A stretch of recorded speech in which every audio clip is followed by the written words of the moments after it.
Hi, this is Latrell, and you're watching the Kizomba Channel. And yes, we're back with some more Kizomba. And tonight, I'm talking to Moe Flex. How you doing? I'm good. How are you? I'm doing fine. Good to see you. Thanks for having me.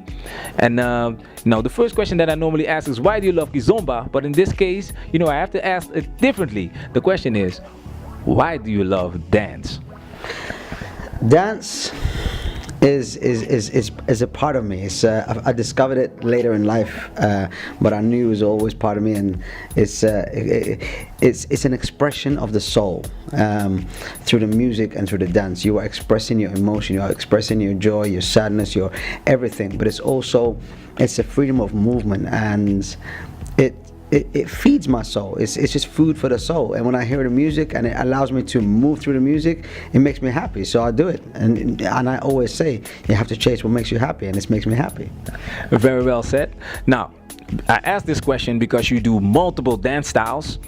Today you're doing salsa, bachata, and you're a teacher. So what inspires you to become a teacher? Why did you become a teacher? I have a passion for the dance, so it drove me to research and learn and find out everything that I know. And I was given the opportunity by accident to share this with other people, for them to find their best dance journey. And through this, I found a new passion, and this is actually my number one passion besides actually doing the dance itself, is to educate and teach and to help people find their dance journey. And that's why I do it. It's just to see somebody coming from not knowing to really expressing themselves is phenomenal. And through this, over time, I have learned other ways that gives me further job satisfaction, because as a teacher in dance, you're not only a dance teacher, you are also a friend, you are also a confidant, you are also someone that helps them to manage different parts of their life aspects. You are also somebody who pushes their drive. So sometimes people come to my workshops and it allows them that day to shut out the negativity that's in their life, and to find somewhere to channel their energy. And that for me is amazing. Sometimes they want to come and share their life stories and talk it through, and then push that onto how they can build confidence, and to ask people to find a partner, to many different things. And all these different elements of being a teacher is just a pure joy. Very well said. I mean, when it comes to teaching, a teacher, when you take class, is very important. The teacher that teaches class is very important.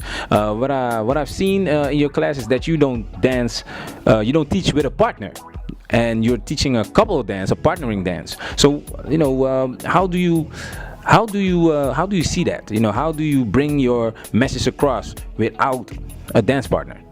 It's not always 100% of the time that I'm not teaching with a partner. Sometimes I am, and it depends. So say, for example, in some festivals there are large classes, 100, 200, 300 people in one class.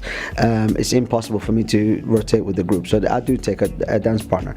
There are other classes where it's a master class or an extremely advanced class, and I need the dance partner to demonstrate certain things. But in the rest of the time, I don't like to actually teach with a dance partner, for the pure reason that I've spent the time to also study the ladies part.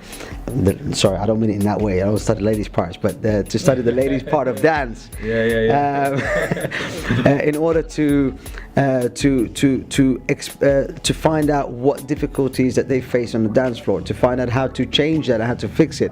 And I like to explain it directly to the lady, to rather than through another teacher.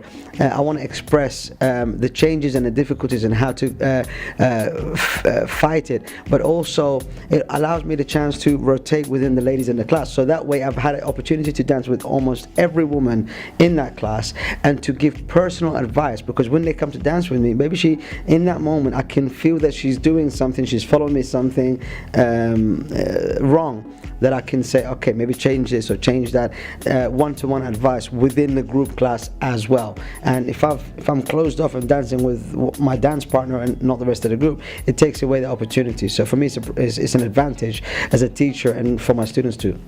Very nice, very well said. Now, this is the Kizomba channel, and yes, do you know Kizomba, right?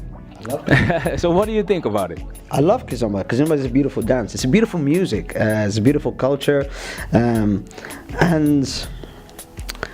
it actually helps a lot of other style dancers to perfect their style of dance as well.